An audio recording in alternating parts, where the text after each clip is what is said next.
Hello, everybody. Thank you so much for joining us tonight. I am April Hill. I'm the community manager here at Modifius, and we are doing a special Ask Me Anything chat with some of our guys that have worked on the upcoming Star Trek Adventures 2nd edition. And yeah, so we are excited to answer any questions that you have today in the chat, and this will be recorded, and it will also be up on our Twitch for 2 weeks, but it will be uploaded to our YouTube, I've been told. So thank you all so much for joining us today. I will go around and let's introduce our wonderful guests. We will start with Jim. Thanks so much, April. Appreciate you being here. Hey, everybody. I am Jim Johnson. I am the project manager and line editor for the Star Trek Adventures RPG, published by Modifius Entertainment. Also the Captain's Log solo RPG that we released last year, and doing the same role of duties on 1st edition and then moving into 2nd edition as well. So I will kick it over to Michael. Introduce yourself, sir. Hello, Michael Dismuke. I am a fellow podcaster with Jim Johnson on our show that's 125 episodes strong, which is continuing conversations all about Star Trek Adventures and Captain's Log. I am a freelance writer for Star Trek Adventures, dragged in by Jim's so many years ago, and the lead writer on Captain's Log solo RPG. I am the Uber fan that kind of represents everybody who is also a fan, so I'm here to talk about 2E and what I like about it. And I'll also add that Michael just had a new Star Trek short story published in the latest issue of Star Trek Explorer, number 11. So if you have an opportunity to run to your local bookstore, or you can get the digital edition online from Pocket Mags, check that out. I'm very proud of him that he's got a Star Trek short story published now. So congratulations, Michael. And you all folks, please go check that out. And then last but not least, we're going to take it over to Fred Love. Please introduce yourself, please. Yeah, hey everybody. Thanks for including me on this awesome event. My name is Fred Love, and I am a freelance writer. I've done tons of contributions to the 1st edition of Star Trek Adventures, as well as a few other games out there. I'm a longtime gamer, even longer time Star Trek fan, and I wrote the adventure scenario included in the Star Trek Adventures 2nd edition Quick Start Guide, and that scenario is called the Celestial Algorithm. Yeah, and that is out right now. We just dropped that this week, and I did drop the link in chat. So if you're watching live here on Twitch with us, that link is in chat. You can go click on that and go download the Quick Start for free. And you can also sign up to to join our Star Trek Adventures newsletter so that you never miss any and all important news that we have about our wonderful game, Star Trek Adventures. So, I guess if you have questions for us, go ahead and start popping them in chat, because we are dying to start getting some of those answered. And let's see, is there anything, as you're putting some questions in chat, so is there anything special that you guys would like to just throw out that, I know, Fred, you said that you wrote the Quick Start Adventure. What, I would like to know, what was your, what was your inspiration behind the adventure, and what kind of story were you wanting to tell and all that? Yeah, so I had a couple of goals going into writing the Quick Start Adventure scenario. Obviously, it has to be self-contained. I wanted to make sure that it gave every player character a chance to shine and something to do. It had to be short and simple for the game master to run, and then I wanted it to feel like a classic exploratory Star Trek story. So that my biggest two storytelling influences would have been Star Trek: The Motion Picture. I wanted, this big, wondrous, vast machine for the players to explore, and then also I really wanted to recreate the feel of Rendezvous with Rama by Arthur C. Clarke, which is another big story where you've got a group of astronauts exploring this giant mysterious machine and trying to figure out what it is, but there's actually a chance that maybe they don't find out exactly what it is. That has me intrigued now. I'm like, we did have a question. Oh, hey, Jay. We did have a question about the character sheets, because there are a lot of big changes. So what's some changes about the character sheets, and what can we expect with that? Anybody want to feel take? Yeah, I'll jump in on that, and we can kind of tie this into continuing to talk with Fred a little bit about the characters that are in the Quick Start. So the character sheet, if you've downloaded the Quick Start, check out the characters in the back. There's seven playable characters back there, and you'll see that the character sheet, really is not really all that different from the first edition character sheet. The main addition to them is an additional quasi-focus called Pastimes. Nathan Dowdell, the developer of 2D20, and the dev team and I, we all thought that it would be nice, especially Nathan, I give all the credit to him, of course, thought that as we were developing first edition and as we saw first edition continue to grow, that there was an opportunity for player characters to be a little further developed. And we thought adding a focus that would be more about a hobby than about something that they're really good at would be a nice way to differentiate the characters a little bit, give them a little bit more to do. We've seen this on every Star Trek series, right? People can play the piano, play the violin, play the cello, paint, do some sort of art. There's all kinds of things that different characters do in their off-duty times, and often those become opening scenes to episodes, or they become little moments in episodes that characters get to do something cool that isn't directly related to the plot, right? And so this is a great role-playing opportunity to do a little bit more with your character, to differentiate them a little bit. So every character has one pastime. You can certainly have more, right? They don't have a huge impact on the game because you probably won't use that pastime all that often in a game session, although you might. I know, having talked to Michael in the past on continuing conversations, right? Sometimes we'll do whole episodes just based around subplots and backstories and minor focuses and stuff, right? So pastimes function just like a focus, but it doesn't take up one of your 6 focus slots, as it were, right? So it just gives you a little bit of an opportunity to do a little bit more. So that's the biggest change on the character sheet.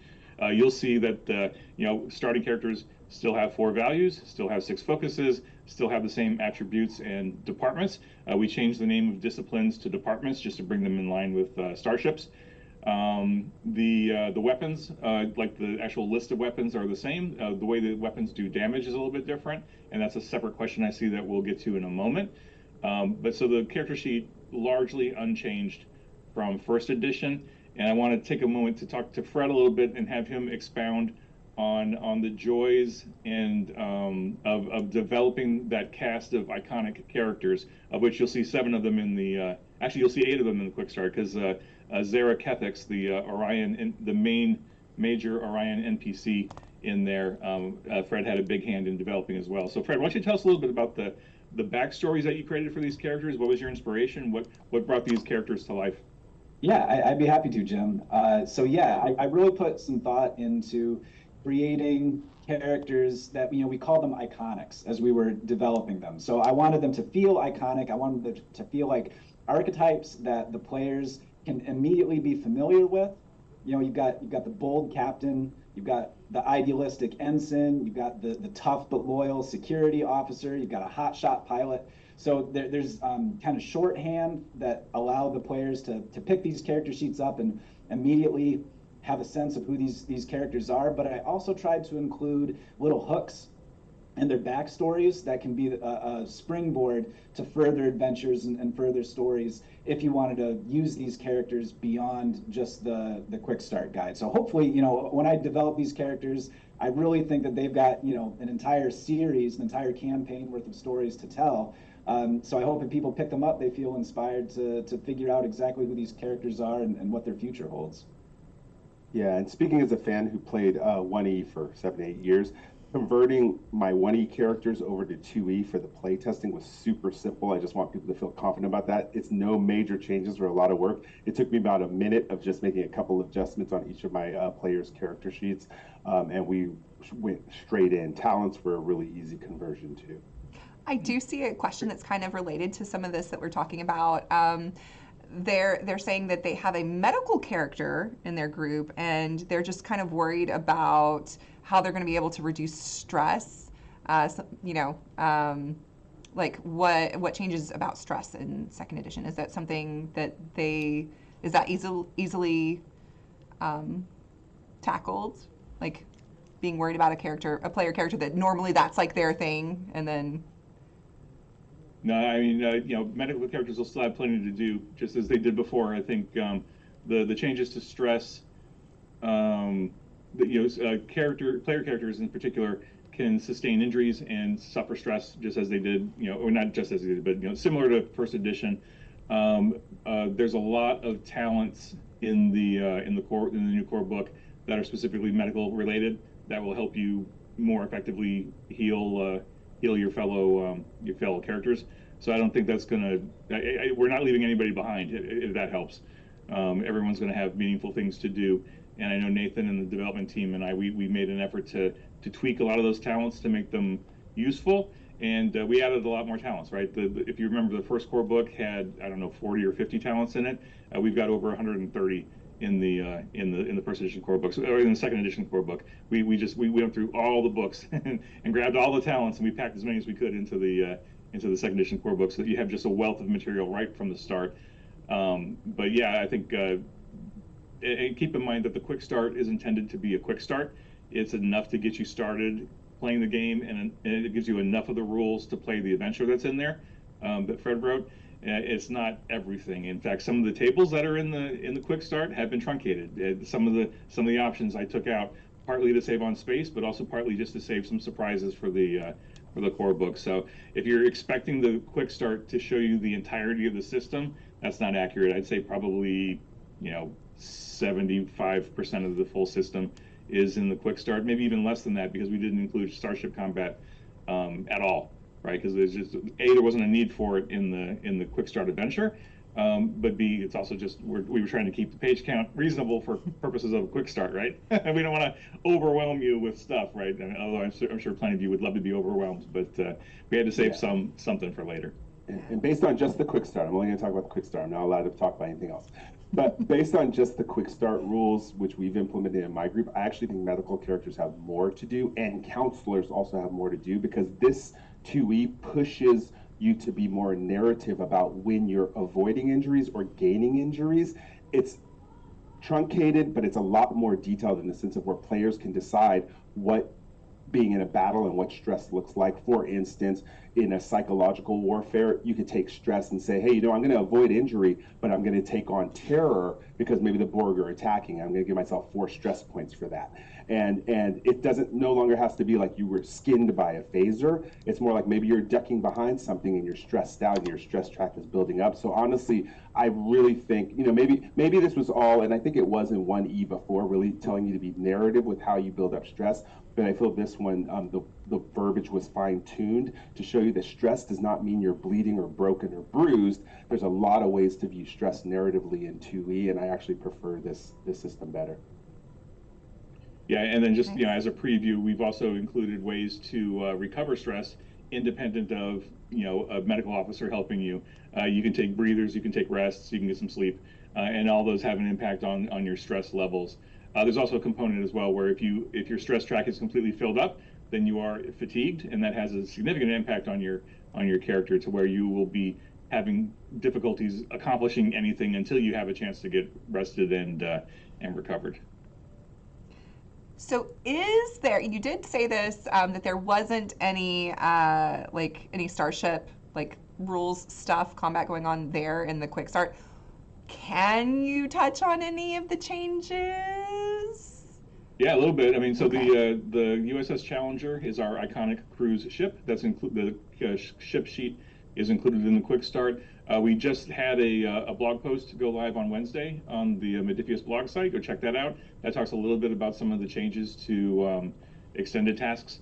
And by just by looking at that, there's also a preview in comicbook.com. I had a preview exclusive article that went live on Wednesday that has a little bit more information than the blog post. Over the next 6-7 weeks, we'll be publishing even more blog posts about specific content of the rule set as we continue to move toward launching the core book. But Starship combat has been altered a little bit, but similar to personal combat in terms of how the weapon stat lines have changed a little bit, right? Because one of the questions I saw on the chat thread was what was the most significant change to Starship rules and combat? And I think the biggest thing is we took challenge dice out of the game completely. We felt that streamlining the combat system a little bit, what would happen if we removed the challenge dice? Nathan and the development team have spent the last 7 years since first edition came out developing even more 2D20 games, some of which have the challenge dice, some of which don't. And as the game system has evolved, their thought process on how to play the game or how to make the game happen has evolved as well. And when we released Captain's Log last year, that was a big experiment for Star Trek to see could it work without the challenge dice, and that was pretty favorably received. And we thought, okay, well, we're doing the refresh on first edition. What happens if we take the challenge dice out of this entirely? Right? There was an early conversation about, like, do we leave it in for some things and take it out for some things? And we decided, well, no, if we're going to experiment with taking it out, let's just take them out, right? And just be done with it. And that had some obvious follow-on effects to different things. So if you're looking at the space frames, like the space frames are almost identical to what was in first edition. Like if you have a copy of Utopia Planitia and you compare that to the second edition core book, the departments, the systems, and the list of weapons and talents, all pretty much unchanged. We made a couple of little tweaks here and there just to bring the space frames more in line to what we've seen in canon, and just to make them, a couple of them just fit a little bit better. But the point system that we presented in Utopia Planitia, like on how to build a new space frame, we use the same thing. So we wanted to make sure that people who invested in Utopia Planitia weren't sitting on a book that they wouldn't be able to use anymore. We were really being thoughtful about some degree of backward compatibility. Hope that answers the question, April. I can go into more detail if we need to. Yeah, no, I thought that was really well put. I know a few people in chat here and on our socials have asked how, if we're going to put out any kind of, because we have said that it will be backwards compatible with 1E, like, stuff in 1E, you'll still be able to play some of the adventures and stuff like that. There's just a few minor tweaks. Are we going to be putting out any kind of a reference document or doing anything to where people can see, like, how they can do that? Yeah, so one of the upcoming blog posts goes into some detail on conversion. It probably won't make a huge amount of sense until the core book actually comes out, right? But there'll be some guidance there. And then as the development team, the overall Star Trek development team has time, we'll try to do conversion documents for each product. I don't know what that looks like yet. We're still working out the details on that. But I think ultimately, once you see the core book and you see the revised, stat lines for weapons, and you see the revised talent text, it's going to be a fairly simple one-to-one switch over, right? You just replace your weapon text with what's in the new core book. You replace the talent text with what's in the core book. And then you may need to do a little tweaking of the extended tasks, right? Because extended tasks work a little bit differently now because we've removed the challenge dice. So if you're playing a standalone adventure that has an extended task already built into it, you'll just need to tweak the boxes a little bit. And there's guidance coming in the blog post. And I suspect we'll take that blog post and turn it into a downloadable document that we'll put up on the website, on our new landing page. And April, I don't know if you have a link to that new landing page, but we should certainly show that off because it looks super slick. The brand team did a great job on it. And also a big kudos to Ariel Orea, our art director for STA. He's done a fabulous job with his artists, really bringing the artwork for second edition into a new realm. Yeah, the art has been, like, all the new art pieces that I've seen have just been blowing me away. They're freaking beautiful. Oh, and there's more to come. I'm so excited. Speaking of more to come, what's gonna come first? The core rulebook or a starter set? Have we said anything yet? I'm pretty confident we're doing the quick start was the first thing, and then the core book is next on the schedule. After the core book, I'm pretty sure we announced. Actually, I'm not sure if we announced it, but definitely the core book after the quick start, and then sometime this fall we'll do the starter set. So the starter set will come out after the core book's already come out, and that'll give people who are curious but not ready to fully commit an opportunity to get their feet wet even more than what's in the quick start. Starter set is kick butt. That's all I can say. Jim, can I jump in and ask you a question? Certainly. I've seen almost like universal praise for the layout of the quick start guide online. Is that a good indication of the layout for what's to come from other products in the line? Absolutely. Absolutely. Yeah, we worked really hard on that outline. I want to give kudos to the design team, Mihal Cross, Stephanie Toro, and Mark Whittington. They worked really super hard, especially I think Mihao took the lead on most of it. Mihao's done a lot of design work for STA over the last 8 years. He was the primary lead on the internal design and development of that look and feel. And of course, we had input from our licensor. We have a great relationship with Paramount and our team over there. They had very few notes for what it's worth. They've had very few notes for us over the years. They really like what we do. They trust us. We trust them. It's a really great relationship. So I'm grateful to all of them over there. But yeah, I think one of my like top 3 design priorities for second edition was that it was dark text on a light background. I think we've gotten lots of feedback over the last 7 years that while the LCARS design from first edition looked great especially on screen, it was really super hard to read. And as I've gotten older, my eyes are really struggling with the contrast between the two. Not that I was doing it for me, but like just feedback from hundreds of fans, thousands of fans over the years is that LCAR's great on screen, but maybe in print not the best choice. Even though we do offer printer-friendly PDF versions of most of our products, in fact all of our products, I think. It was a good opportunity to do a refresh, and I think with the Klingon Core rulebook and the Rules Digest and some of the PDFs that we've done over the last couple of years where we've made some adjustments, I think we wanted to really go with that dark text on light background. I love this question. What aspect of the new edition are you all individually most excited about? I have a lot. I'll go first, okay. I guess. So one, it's I keep saying simplified and streamlined. And the reason why is it's not a big heart attack change between 1E and 2E. Honestly, if you were to ask me, I do talent development at work and language and job aids. What happened is the language has been made clearer for a more diverse audience, and the game has also been streamlined, recognizing that a lot of people don't play around the table. Maybe they play on Discord or virtually, and so sometimes less is more in that environment, especially since a lot of people are playing Star Trek Adventures as a narrative game and creating their own episodes. It's not a dice-heavy game unless you want it to be. So with that said, what I find my biggest happiness is that now we have traits that are traits. We used to call them complications, advantages. You can still call them that if you want to. But now for my group, we just make traits. They make traits if they want to. I make traits as a game master. And now they're constantly looking at those traits to see how to weave it into the narrative and decide if at any moment, their character traits or whether the scene traits are positive or negative. And I just thought that what happened is really enhanced our group's storytelling capability.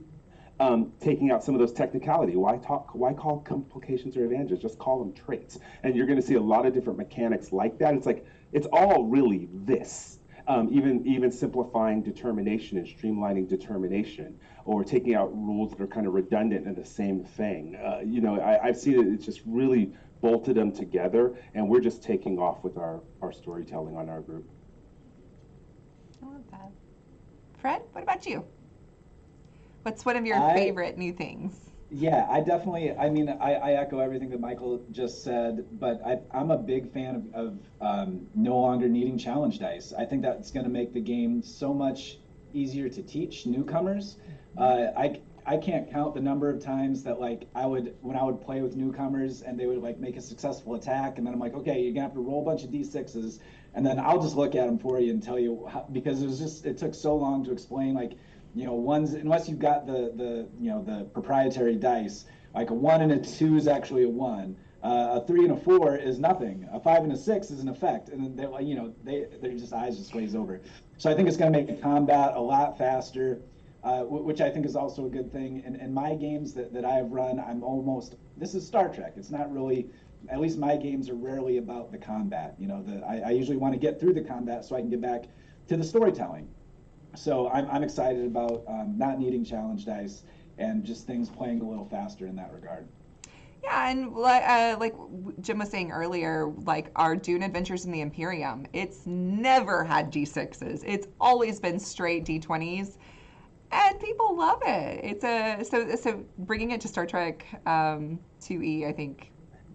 Yeah, I want people to remember it's math and probability mathematics. Whether we chose to bring in a 100-sided dice or a two-sided dice, it's all probability mathematics. So now the rules, mechanics have just changed so that the 20-sided dice is still involved in damage mechanics. So I wouldn't get hooked up on the shape of the dice as much as understanding there's ways to tweak probability on any size dice you have, except a two-sided dice, which is 50-50 at all times. Of course, we all know, Michael, that just rolling a handful of dice is just fun for the sheer It is. sensation of it. So go play Marvel Superheroes RPG 1984. It's amazing. So many dice. So many dice. Yeah. Or West End Games Star Wars, right? Bucket of dice, bucket of D6s, have fun. It's an awesome way to play it. Jim, what's your favorite? What's your favorite part of 2E so far? Oh my gosh, there's so much. I've been so completely invested in it for the last 2 years. Honestly, I think my favorite part's the art. I think the fact that we wrote those art briefs and Ariel and his art team just went way above and beyond was stellar. Like, I'm just so excited. Like, I will admit I was a little jealous of Dune because Dune looked so fantastic when it came out, and I was like, oh man, I want even more art like that. And then we greenlit second edition, and it's like, oh well, here's an opportunity to go to that next step.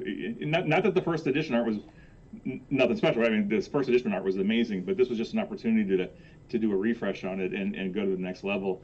And I think the fact that we got the license to Strange New Worlds and Prodigy at about the same time, it's like, oh, this is a perfect opportunity to link right into that. And I think you'll see that on the cover of the standard edition, and even some of the interior art, those iconic characters that Fred was talking about earlier.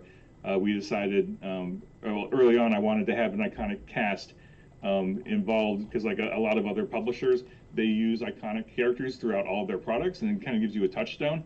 Not to say that we are expecting you to play these characters, because we want you to play your own characters, but it's just nice to have a touchstone from book to book to book. It's like, oh, that character, I remember that character in this other book from doing this other thing in the piece of art. So you'll see those characters come up from time to time. The quick start is a great opportunity because you actually get to read their bios and you get their names.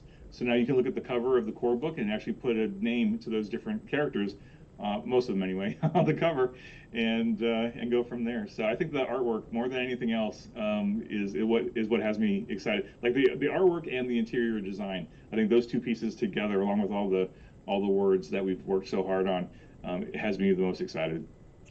So talking about the art, it's very obvious that it's very, and like you said, we just got the license to be able to write stuff with Strange New World content. It's very obvious Strange New World themed, right? So can we hint or say anything about any supplements that we might have ideas for or plans about, or do we just want to keep that under wraps right now? Michael's really excited. Well, I think I can say, because I've been saying this for 7 years, like I've got a developmental wish list, right? When I first started working on the game, 8 years ago, as a lifelong Star Trek fan and a lifelong Star Trek gamer, like I knew what I wanted at my game table. And so when I first started working on the first edition core book, just doing a little bit of writing on it, I started developing a long list of products that I thought would be cool to work on. And just over the process of time, I ended up becoming the project manager. And now gradually I've been able to start checking stuff off that list. When Strange New Worlds came out, like instantly, some sort of Strange New Worlds supplement got put on that list. And it's just a matter of figuring out how do we make it work. Like right now we know Strange New Worlds season 2 ended, season 3 is on the way. It just got greenlit for season 4. So that's looking at 25, even 2026 before it might end. We don't know. So we just have to think about the developmental schedule and the production schedule, and like what does that look like? Does it make sense to do a dedicated series book? Does it make more sense to fold that series into different books? Like there's all kinds of things to think about. And I know fans are hungry for everything because I'm hungry for everything. But like the reality of where we are, we just have to be really thoughtful about it. So can't talk about any upcoming products other than the core book and the starter set. But rest assured, we've got 2025 completely planned out. We're looking at 26. We're looking at 27. So second edition, barring any surprises, is here for a good long time. Speaking of Strange New Worlds getting renewed, of course. Lower Decks, unfortunately, is ending, which is one of my favorites. It broke my heart. And we made the season 1 and the season 2 crew packs. Do we think we might do any more crew packs going forward, or do we have a plan to do it right now? Just nothing that we can share right now. I would again, this is just like the Strange New World stuff. I would love to do more lower decks. I'd love to do Prodigy. I want everything Star Trek into excuse me. I want everything Star Trek in the game, right? But the realities of the production schedules and the fact that we have a 60-year-old franchise with 11 series and 13 movies, like there's just a lot, right? There's so much Star Trek, and there's only so many slots of development that we can do in a given year. So just so you all know, working with Jim Johnson on this stuff is like Surprise Lady on SNL. If any of you have seen, like, I always feel like Surprise Lady when I stuff a pillow in my face. So to see that. Yeah, and there's stuff that we are developing that we haven't announced yet that you all have no idea what's coming. So I think we just have to be patient, and things will roll along. So I will indulge everybody's patience, and like I've always joked online, save your latinum, because there's lots of great stuff to come, and just be ready for it. I see Alchemy RPG is in the chat, which somebody was talking about VTT support earlier. Alchemy RPG is one of our partners that we do VTTs with. So, and they just got Fallout. They just rolled out Fallout. So, if you're interested in getting Star Trek Adventures Second Edition, go bother them a little bit, and we'll see if we can move that along quicker. Yeah, and honestly, I mean, I was just thinking about that in my mind for VTT. There's nothing stopping people who are playing 2E to not utilize the VTT that's currently for 1E. I don't see any huge complications with that. Do you, Jim? The game's not that drastically different that would make a huge. With the character sheets, are the character sheets just that, like maybe just the if the talents are loaded up, may have to be tweaked a little of the language maybe, but I don't see it being a big hindrance at this point. It's not like a huge redesign of a VTT. I don't know the inner workings of how they're programmed and how they're laid out, but like given that the challenge dice are going away, that's going to impact stress and extended tasks and like how Starship combat works to some extent. Like swapping out the language for talents, that's probably minimal effort. That's just cutting and paste, I think. I could be wrong, and BC can correct me, but I think if you have a table of talents in your virtual tabletop and you're replacing that talent text, it's just swapping out text, right? That shouldn't be that big of a lift. I think the harder part will be like I know some of the VTTs have a dice roller app built in, and so if you've got a dice roller app built in with the 6-sided, the challenge dice, you don't need that anymore. So you'd have to kind of probably rejigger that a little bit. So I guess we'll see. I will say we are looking at several virtual tabletop platforms to support, and just more information on that as it comes out. Yeah, someone did mention GM tools, and if we're going to be doing anything special for helping the GMs learn the new, if we're going to have any kind of special tools or anything for them learning the new stuff. Yeah, stay tuned. Yep. Stay tuned. Absolutely. If nothing else, there'll be a bunch of resources in the starter set, but I think we have other things in mind that I don't think have been announced yet, so stay tuned. Yeah, we just released the quick start. We can't tell you all the things. Right. And if I did my job right, the quick start, the scenario is written to kind of guide the game master through the steps and offer some guidance on how to run the adventure and get everyone involved. So hopefully, if you are a game master interested in running 2E, I hope that the quick start guide is a good place to start. Mm-hmm. Does the quick start have any?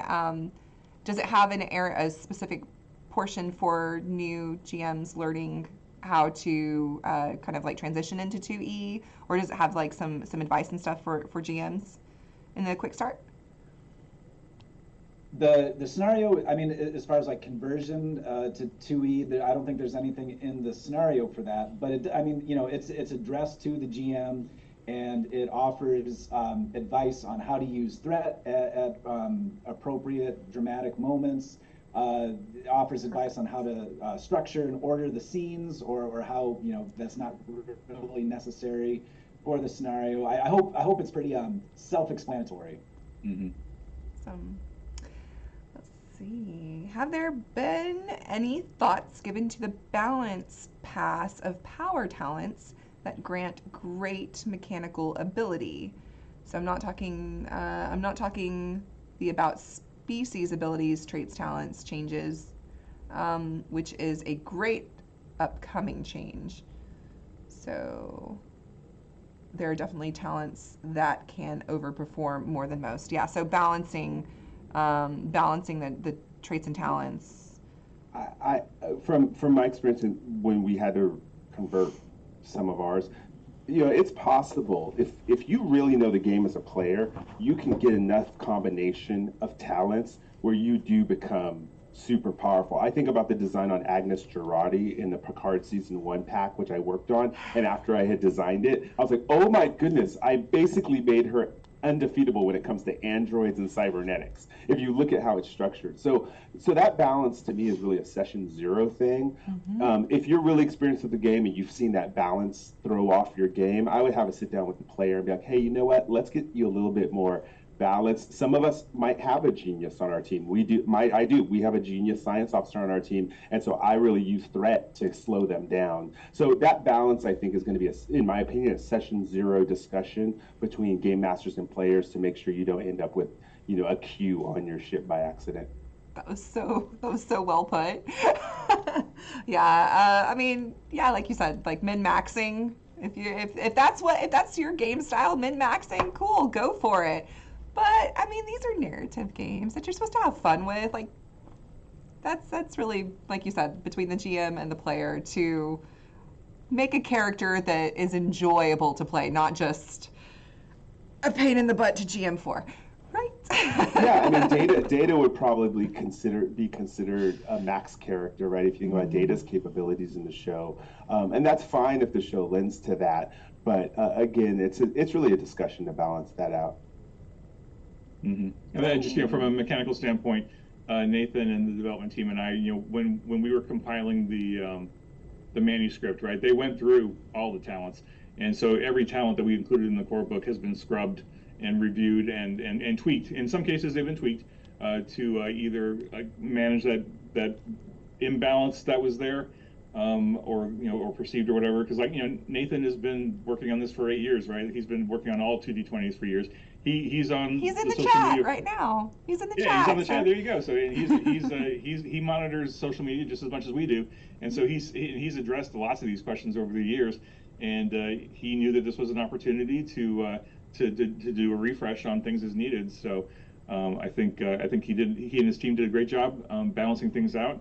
And of course, like April was saying, though, there are gamers out there who will do everything they can to break the game, and that's great. More power to you. If you find something that's really, really broken, then we have an errata forum that you can register, and then we can fix it, right? But we did robust play testing on the game. We feel pretty good about it, and yeah. So hopefully that'll resolve itself. But over time, over the next couple of years, maybe we'll discover that there's some things that are still needing to be tweaked. And I think that's one of the powers of 2D20 really is like how easy it is to tweak and add more tools to it, right? I think after 7 years of STA, there are so many tools at your disposal now across all the different books.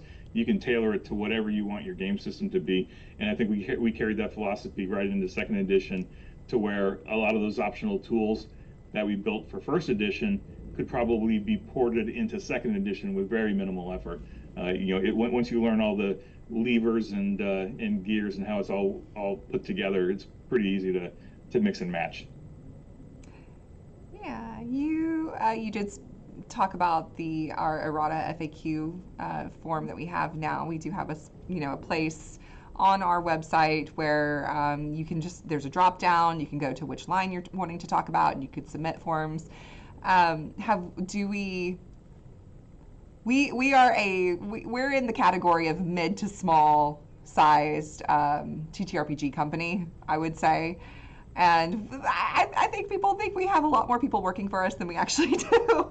But have we changed any processes about how we go through and we edit and we double check our stuff? Has that changed since first edition?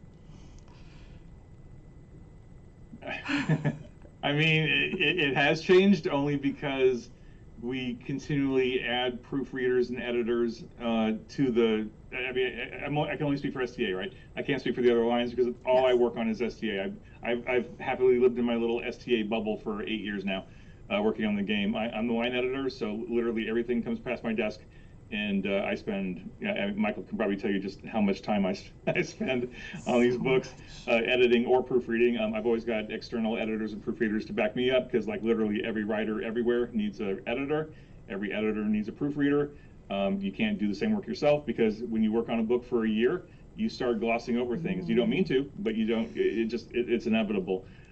So I am super pleased that by and large the STA books over the years have gotten fewer and fewer errata down the road, and we're just going to continue that. And I've constantly shooting for a less than 1% error rate on books, usually much less than that.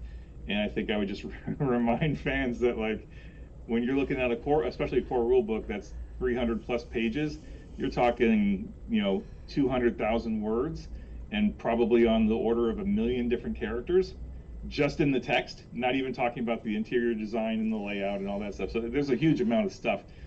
So we do a pretty thorough review of it as much as we can. Our licensor, Paramount, they have their own team of writers and editors and proofreaders who go through them as well. So these books get, again, speaking only for STA, these books get heavy eyes on them. And I think it's just the inevitable reality of publishing that sometimes gremlins sneak in when you don't expect them to, because once it's out of our hands, it goes to the printer, and then who knows? Sometimes we love our printers, right? But gremlins just creep in, and then we fix them. And we have our wonderful fan base who is not shy in telling us where we make a mistake, right? And then we go back and we fix the digital edition.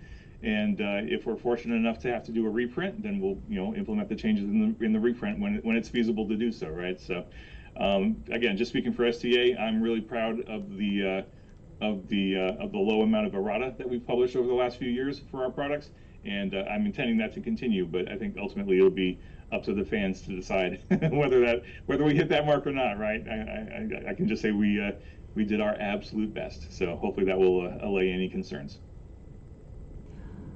So we got rid of D6s. Are there any new things that D20s can do? Like any new, I mean, we've talked about it a little bit already, but is there anything like new to the system, to the game, that D20s can do that they couldn't before, I guess? I can think of one just because I've been playing it, and it's in the starter guide. But some of the talents that before, if you say were a veteran, and you had to roll, and if you got an effect, then you get your determination back. In this case, to me, it was such a simple fix. They said what you'll do in this case is if you roll a d20 and you roll under your control, so say you have a control of 10, you have a 50-50 chance of getting your determination back. And I just thought that was just so much simpler as opposed to having to go and grab a d6 and roll that one. Because again, it's all probability mathematics in the end. So that was an example of where the d20 is doing something that it couldn't do before. Cool. Is there anything else anyone can think about, like dealing with that? Because I know a lot of people have questions about those. Yeah, I can't talk about it because it's in the CRB. Yeah. Yeah, I think. Gosh, I'd like to answer that, but I'm just I'm not sure that I want to. I promise. How about this? I promise that we will do another one of these once the core rule book comes out, and we can talk a little bit more in depth about some of those things. So they won't be. We want to keep a little bit of the suspense and the surprise for you. With the new rules, which ship are you most excited to get in and explore the galaxy with?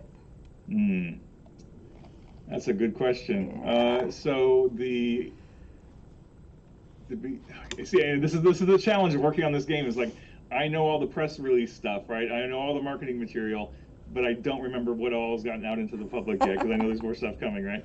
There are a bunch of space frames in the core rule book, and there'll be a bunch more space frames in the mumble to be determined. And that was one of the places, I'll be transparent. We had to make some strategic cuts in the core book because the core book was actually too long, and we had to make some strategic like cuts. 100 pages. Yeah, it was a lot. That's a lot. But we were really intentional about wanting to make sure that the core rule book appealed to players and game masters who didn't want to do a Starfleet game, right? So if you want to play a non-Federation, non-Starfleet game, we made sure to include the Romulans, the Klingons, Cardassians, etc. And in doing that, we also wanted to add some space frames for those species, right? So you're going to see several Starfleet space frames in the core book, in addition to some Romulan, Klingon space frames, etc.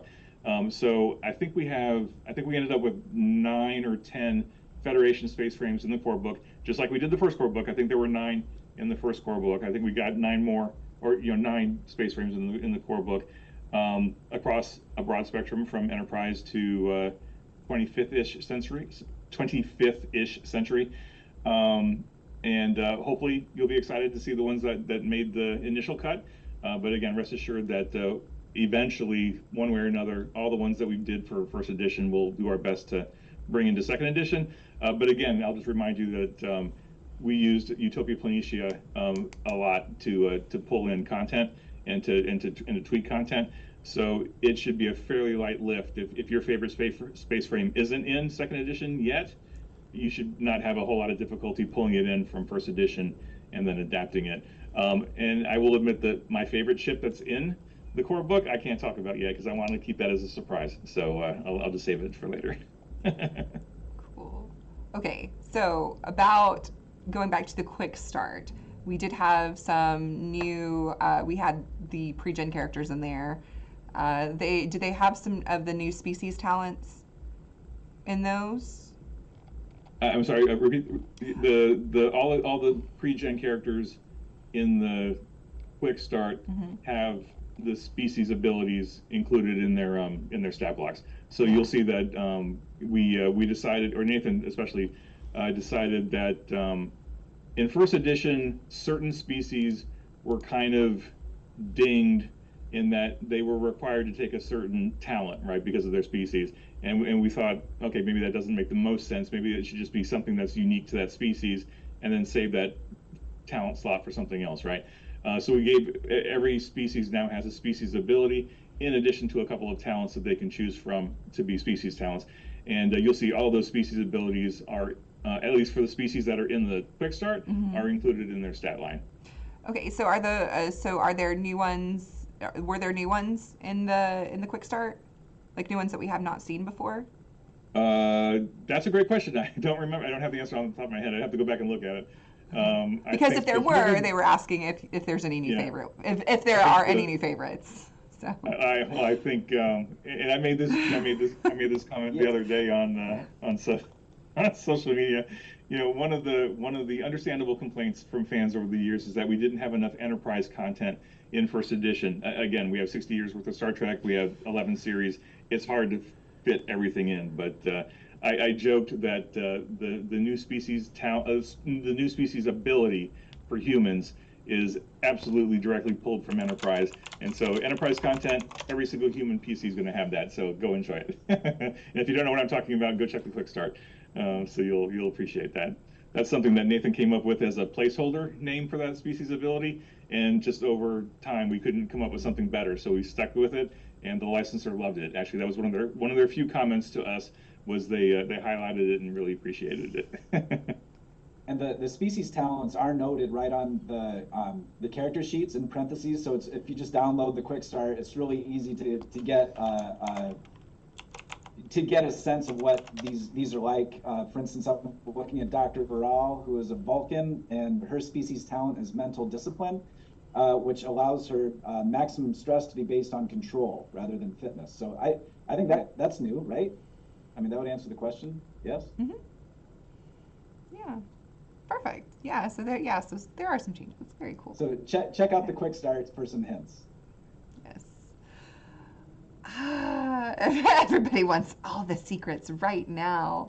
That's what I'm seeing. Let's see.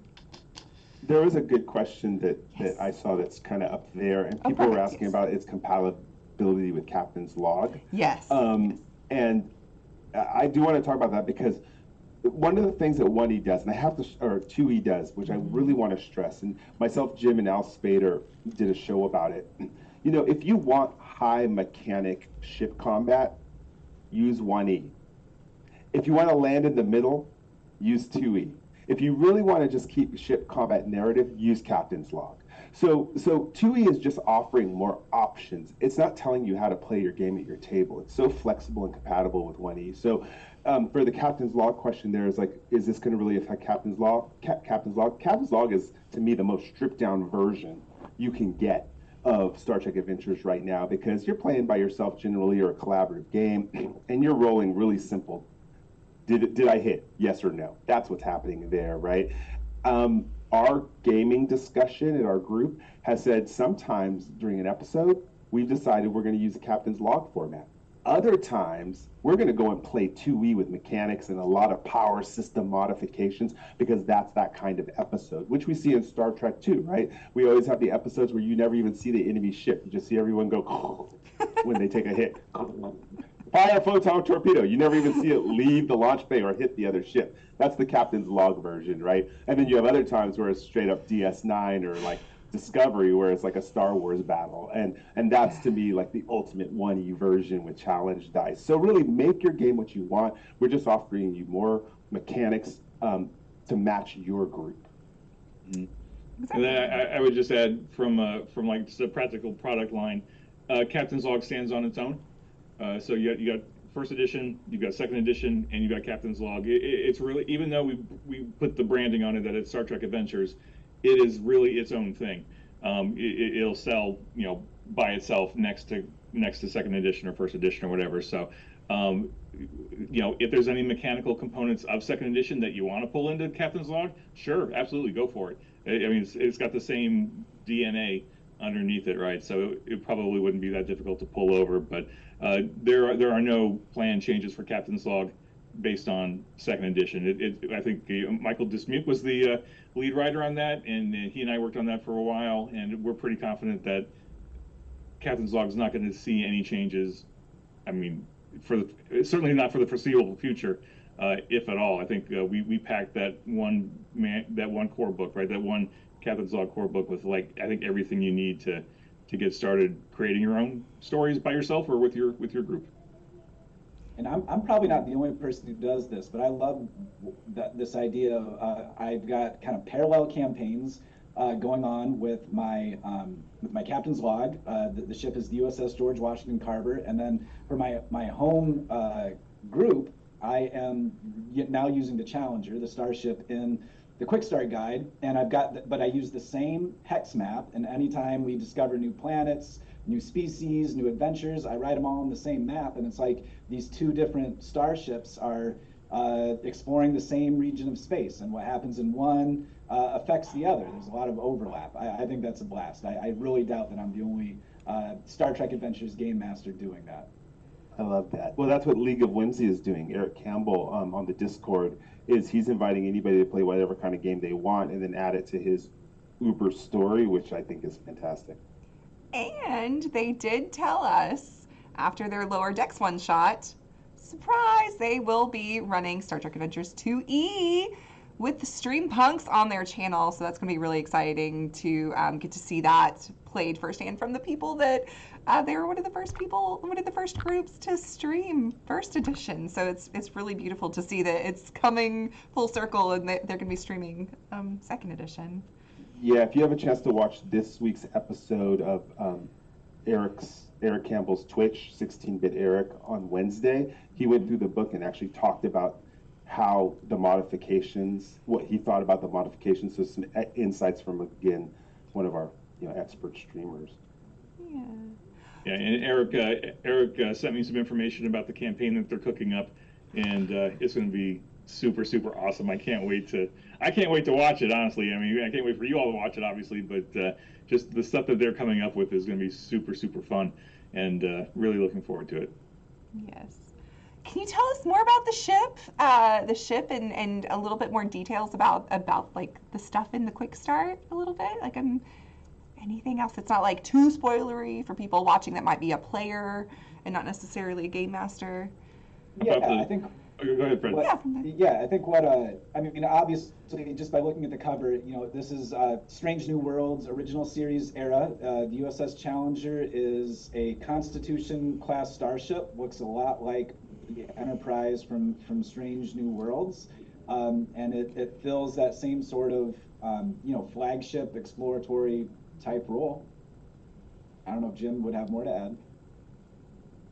No, I think that was it, right? We wanted to go with the Constitution class because that's of course the classic, and we love. I mean, not we.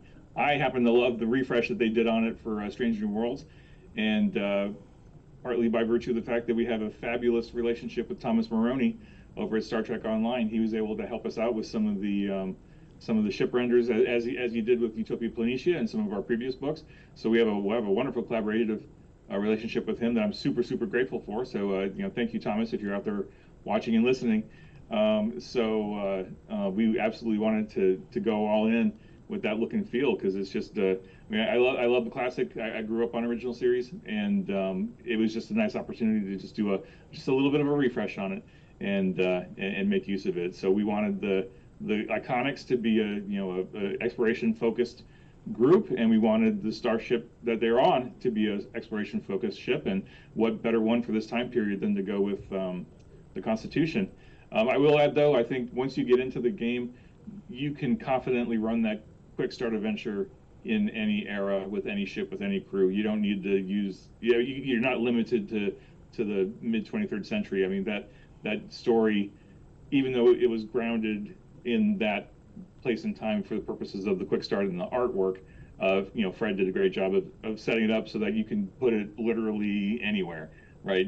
Early 2100s with the Enterprise era, or all the way out to the 32nd century, or somewhere in between. Like the story is really big and expansive, and I think you can fit it anywhere if you need it to.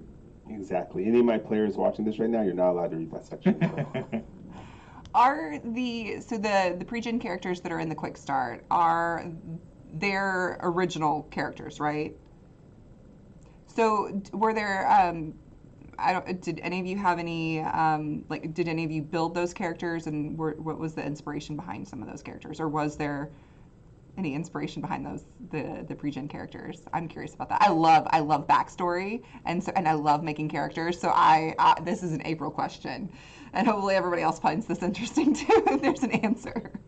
Yeah, so I had the playtest packets as the rules were getting developed, and Jim just asked me to come up with these iconic feeling characters, and so I used the life path creation system that existed at the time with the playtest packet. But so I was rolling randomly for certain elements of their backstory, but I tried to weave it all together. Like I said earlier, the idea is the characters should feel familiar, so players can kind of pick them up at a glance and feel like this is familiar to me. I know what this character is about. But I also tried, they've got like a paragraph or two of backstory, and I tried to make that really flavorful and have at least one hook in each of the characters' backstory, where if you were to continue these adventures going forward, there's something there to build on, some kind of question to answer, some kind of mystery to solve. Like, for instance, I don't want to get into too many spoilers, but Commander Xanthus Thoravik, he is the security officer. He previously served aboard a different starship that disappeared without a trace. And I don't know what happened to the USS Azimuth, but maybe your gaming group can figure that out for themselves. I love that. Would he be your favorite character that you wrote?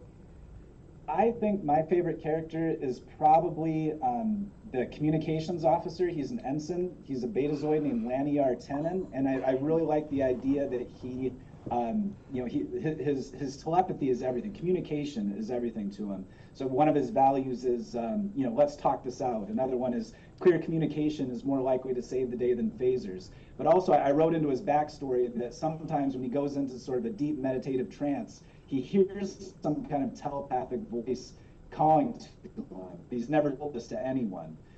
So I think that would be a really fun, if I were, running this going forward, that would be one of the big mysteries that I would want to solve. Yeah, is that the character that in quiet moments he hears a voice in his head? Yeah, I love. I mean, that's the kind of stuff as a game master. I grab that stuff and I eat that up for my players. I guess beyond that, I think one of the fun, I guess this is a little Easter egg for everybody, a little backstory, a little behind the scenes kind of stuff. As we were developing those iconics, we had an opportunity to get those past a good friend of ours, Scott Pearson. He has been the canon editor on and off for Star Trek Adventures over the years, and there was just enough of a window of an opportunity in his schedule to send him the iconics and the rough draft of the quick start. And he glanced at the iconic characters and he was like, "Oh, I don't think the Federation understood the totality of the trills in this period of time, right? With the joining component." And we were like, "Oh yeah, great point."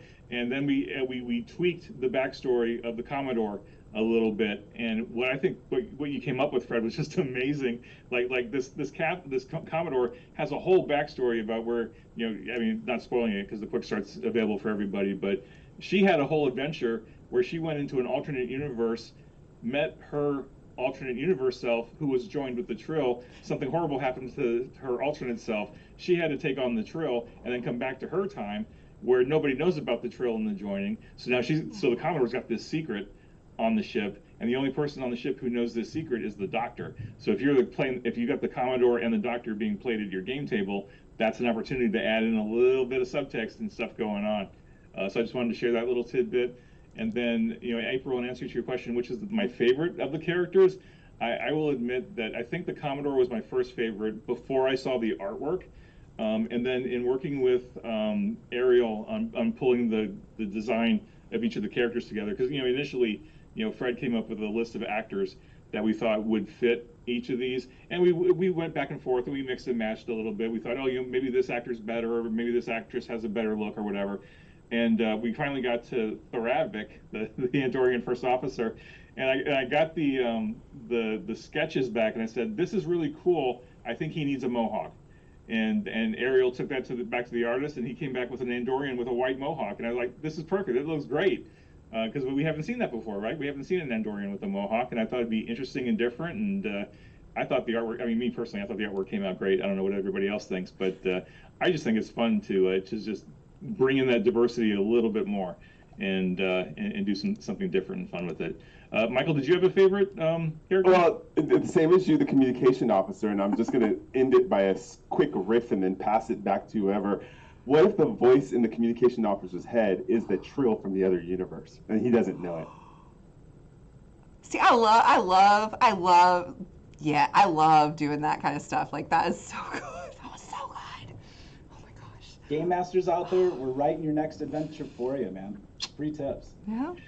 Mission accomplished, because our job is to put as many plot hooks as possible in every sentence and every paragraph, and then we throw this stuff out into the world and hope that you latch onto it and do something cool with it. I mean, you've been doing something cool with it for 8 years now.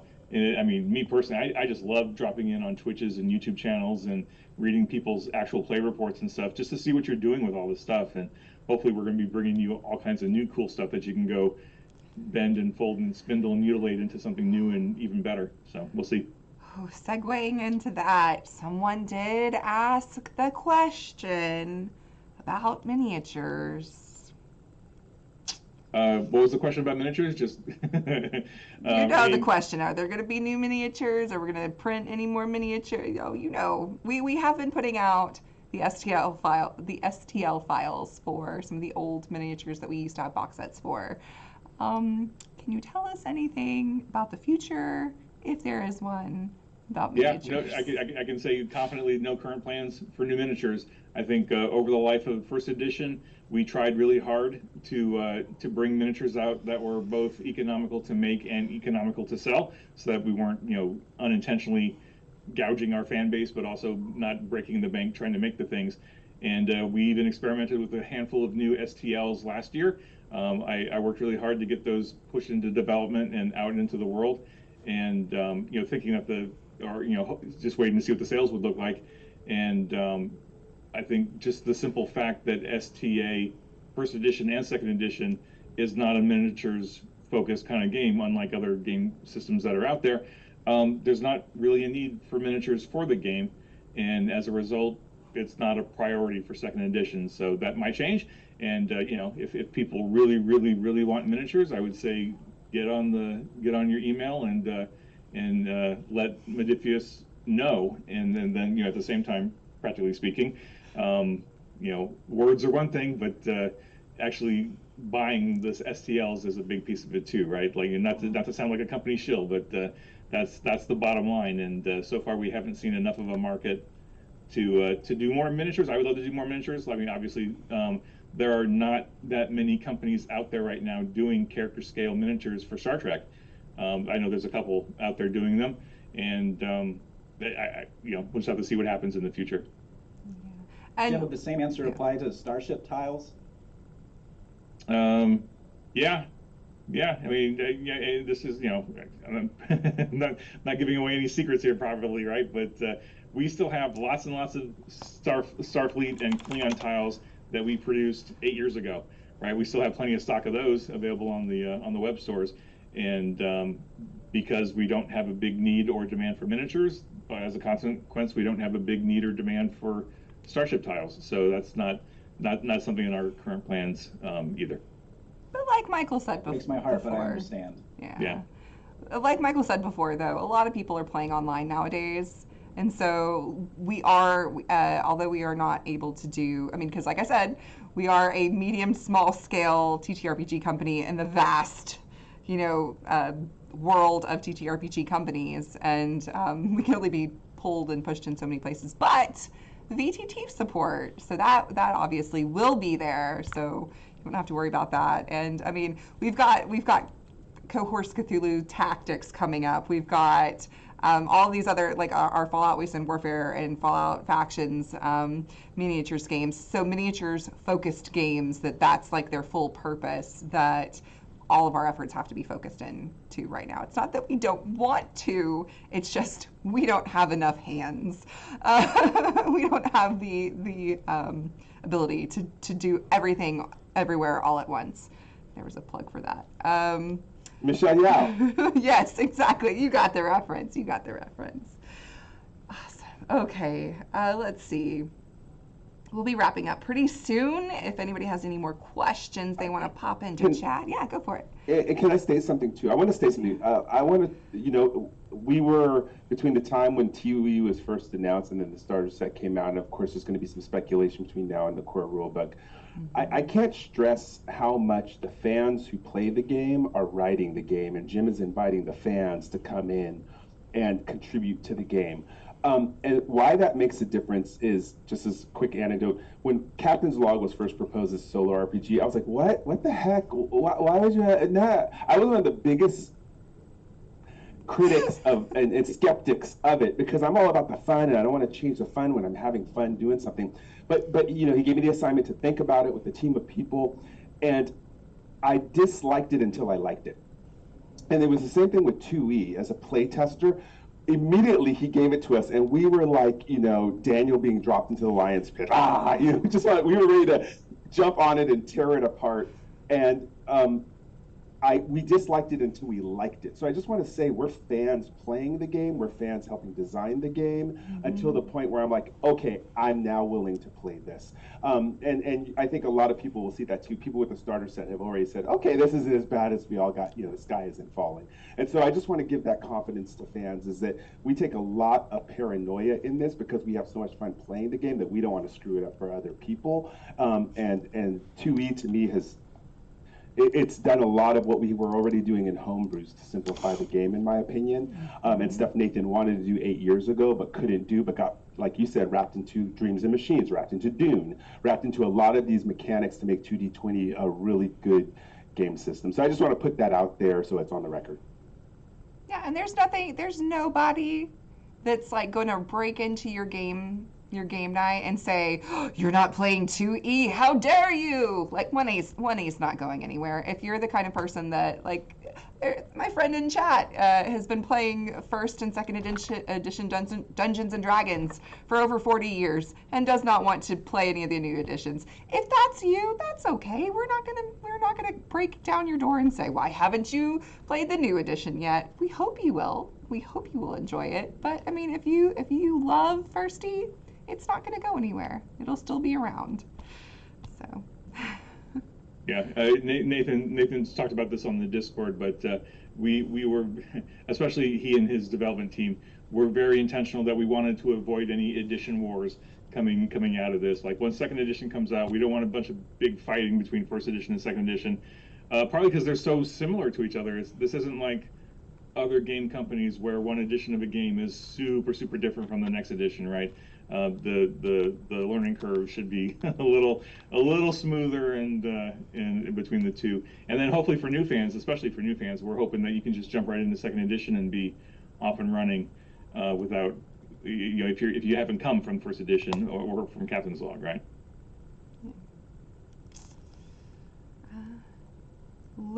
Okay, can we say anything about localizations? Localization, since me and my group are from Germany. Do you mean do you mean shipping, or do you? I'm curious about this. Yeah. Or translation partners. Yeah. I'm not sure what localization means. I mean, we do have a translation partner in Germany, and they have been steadily working their way through our backlist, and I can only assume that they will do second edition at some point. I couldn't tell you what the time frame is on that, though. I think the translation partners usually come along behind the English versions. Okay. AKA Miller, we did answer that one earlier, so we will have some blogs that talks about like the advancement system and like, so plans to have an advancement system in second edition, not necessarily for power or skills, but for ranks and roles. Didn't we talk about that already? Or no? No, we didn't talk about it here, but Okay. I'll just mention that that comicbook.com exclusive interview that went out on Wednesday, or that came out on Wednesday, that you can go find on online. I think that briefly talked about advancement, or one of the things that talked about advancement, and we took the revised advancement system that was in the Klingon core book and the rules digest, and tweaked that and brought that into second edition. So there are no levels. This is not that kind of a game. There's no XP. There's no levels. It's still all about the player agency and how you want to develop your character. Working through using your values, using earning milestones, that kind of stuff, and making gradual incremental changes to your characters, as opposed to one day they wake up and all of a sudden they've got all this new stuff that they can do. That's not, in my opinion, not Star Trek. Like we see Star Trek characters, like my conceit for Kirk, right? Kirk is largely the same character mechanically from the first episode of the original series all the way out to Star Trek 6. He's mechanically, he's not really that different. His life experiences has changed, his values have changed tremendously, and his focus has changed a lot. But like numerically, I mean, probably didn't change all that much, and again, that's just my argument. But no, we did not add any levels or leveling or material like that. We kept it pretty core to what you've known from Star Trek Adventures already. Where was it? Oh, charts.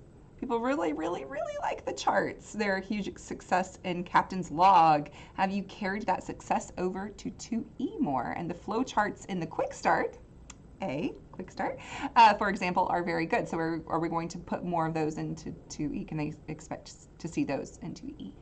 Yep, absolutely. I think Captain's Log was a real big test for us to see if we could turn a lot of the concepts into flowcharts to make it a little easier to grok just at a glance. And the flowcharts were positively received from Captain's Log, and so that was one of my key design intentions for this, was to make sure we found a way to put all the key stuff that happens, like attempting a task, doing an attack, that kind of stuff, flowcharts. And so you'll see a couple more, there'll be more flowcharts in the core book than are in the Quick Start, partly because we developed the Quick Start first, and we didn't have enough time to put everything that we wanted into a flowchart. But you'll see more of those in the core book, absolutely 100%. And that's just part of us trying to evolve as a team, but also as a company, right? We're trying to be more thoughtful about how we present content so that it's easier for a broader spectrum of people to understand and then play. You said earlier, not only did we newly have Strange New Worlds, but also Prodigy. Mm-hmm. Can we talk about anything that might have to do with Prodigy that we have plans for, or things that we're already seeing, or anything like that? Can't talk about anything other than to say I love Strange New Worlds. I love Prodigy. I've got my son watching Prodigy, and he's digging it. He's 8 now, and is just getting into it. I would absolutely love to do more Prodigy stuff. And like I was saying earlier in the conversation, it's just a matter of figuring out the development schedule. Where does things fit in? Like that, we have the license, we can do it. We can certainly start sprinkling in Prodigy content into all of our stuff, and which you'll see, in the coming, weeks and months and years. And what that looks like truly is just to be revealed. So just stay tuned, sign up for the mailing list, blah blah blah. All that. Can I tell them what I bug you about all the time? Because I've done I've done it on the podcast all the time. So here's something I wish. Dr. Erin McDonald came on our show on Continuing Conversations, and I commended her because how she built Prodigy, or how they built Prodigy, was taking one concept of Star Trek at a time in the episode, so that anyone new to it would be like, oh, by the end of it, they understand what transporters, time travel, deflectors do. And Dr. Erin McDonald is the science advisor for all the TV shows. So I've been bugging Jim about having one for kids that does the exact same thing. A book that is Star Trek Adventures for kids, and that each story in the module, whether it's mission brief or whether it's an actual mission profile, covers one of those tropes in Star Trek, so that by the end of the 10 missions, they know it. So I'm just saying that's what I'm bugging him about. He won't confirm whether it's happening.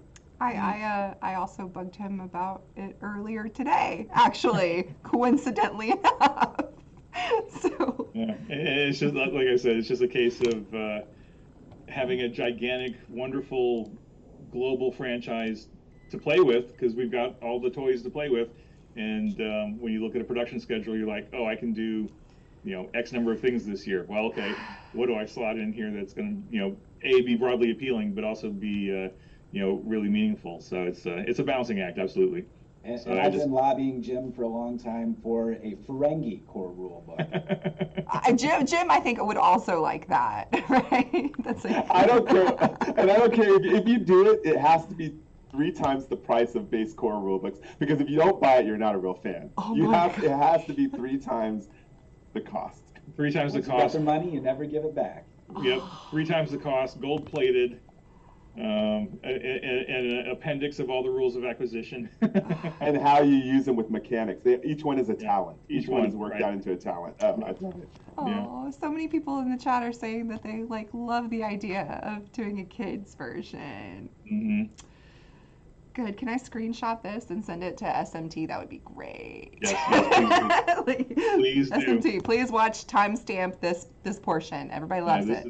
This is direct evidence from the fan base. By all means, this will speak louder than us telling them, right? Oh, you buy the Ferengi book?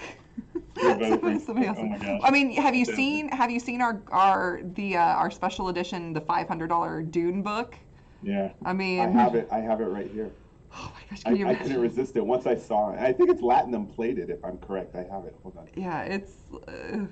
I have it in fact, I have it in a secure book. Oh my gosh. Too. I don't know if they would. I don't know. After doing that one, I don't know if they would ever let us do something like that again. It's beautiful. Maybe. And, yeah, if we did, well, this is a family show. Never mind. Actually, you know what? It was in the Beta Quadrant book. There was actually a sidebar in the Beta Quadrant book about Umox. So we could do the illustrated Umox edition of the Ferengi core book. Yes. Have it Latinum crusted, like a Kama Sutra. Right. But it's the illustrated guide to Umox, and that would be the first Star Trek Adventures core book to be released in a brown paper wrapper. It retails for 150 USD. You can send your money to me ahead of time to make it happen. There you go. Sorry, I had to be Ferengi about it. That was good. Let's see. Any other questions? Any other? Tell us about the specifics. Okay, that's what I was kind of asking about. If there were any other products aside from STA products that we possibly could be doing. Yeah, I mean, stay tuned. Stay tuned. We couldn't talk about that now. Nope. So just stay tuned again. Sign up for that mailing list and be proactive on the socials.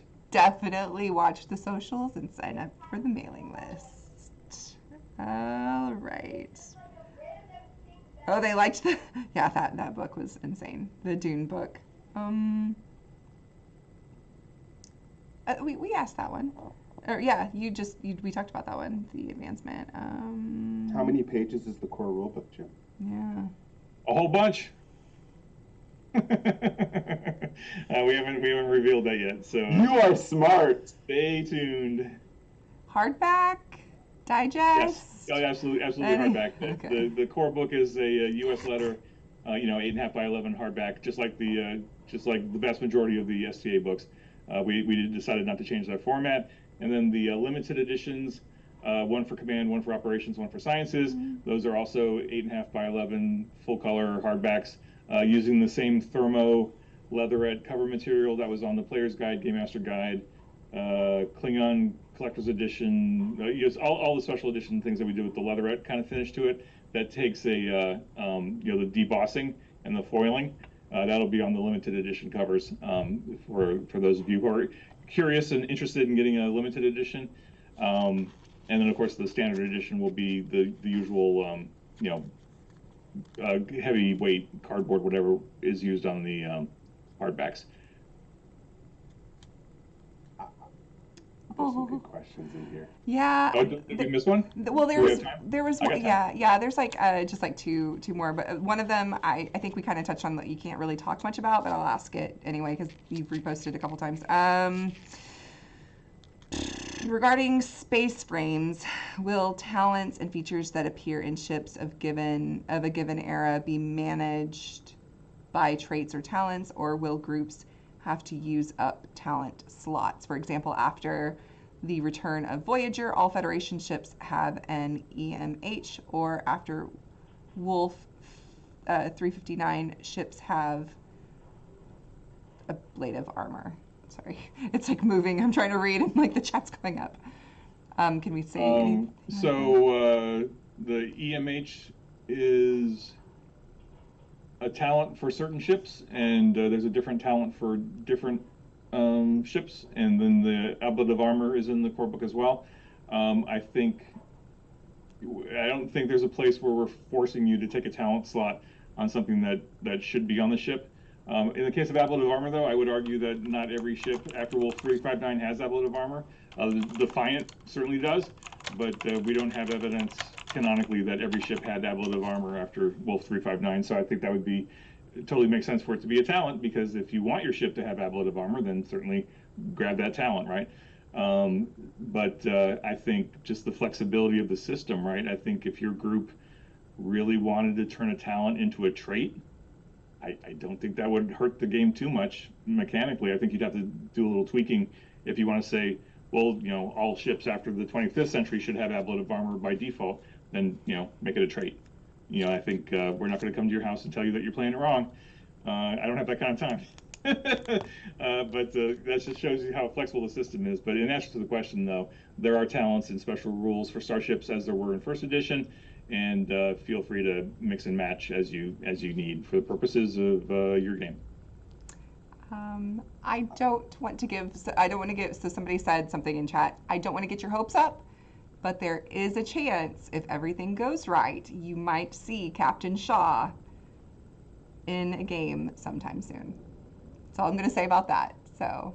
Well, he is, of course, in Star Trek Explorer magazine, issue 11. That's the story I wrote. So if you need more Shaw, go pick that up. And then someone asked the question, TARDIS Captain asked, any thoughts on sending STA articles to the Star Trek Explorer magazine? I could talk about this because this isn't Jim. This is a whole nother person I work with for Star Trek. And I've already been bugging them to include at least a page of Star Trek Adventures content or RPG content in each Star Trek Explorer magazine. So just know I'm bugging them about that, and it would be so cool if, kind of like Modiphius magazine originally had some Star Trek Adventures content in the past. I would love if Star Trek Explorer had that. So I am pitching that, and hopefully one day we see that.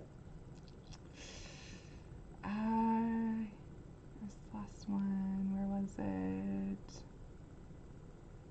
Okay, this was a good one to end on. So what would be our personal goals for the game line in like the next 4 years? Like, what would be your our made it, we hit our goals, this is your aha, we succeeded. Fred, why don't you go first? Why don't we make this be the last question, and we'll go Fred, Michael, myself, and then April. You can wrap it up. Sure. Yeah, that's an easy one for me, Jim. The Star Trek Adventures second edition will be successful when it finally publishes a Ferengi core rulebook. Perfect. Mine's a little bit simpler, I think.